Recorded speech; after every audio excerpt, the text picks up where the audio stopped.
তো সন্ধে হয়ে গেছে, তো সন্ধ্যের টিফিন হচ্ছে আজকে আমাদের চিকেন পকোড়া। তো এই যে গরম গরম ভেজে নিয়ে এলাম, আর সাথে নিয়েছি সস।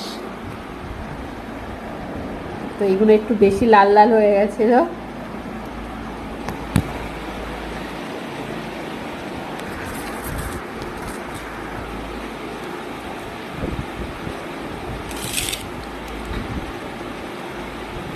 তো এইগুলো একটু পুড়ে পুড়ে গেছে, আর এইগুলো ঠিক আছে।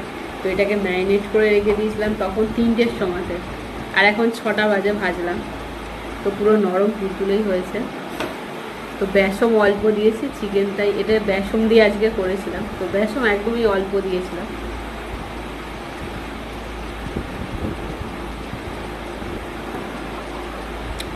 গরম কি বাবাই নিয়ে, তো বাবাই জামা পরেনি, তা গেঞ্জি পরেই যায়। ও জামা পরেনি বলে ওই জন্য আসবে না, গেঞ্জিটা পরেই যায়।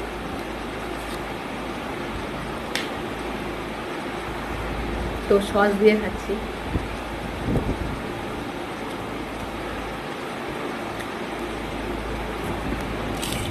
এই যে আমার বাবাই চলে এসেছে গেঞ্জি পরে।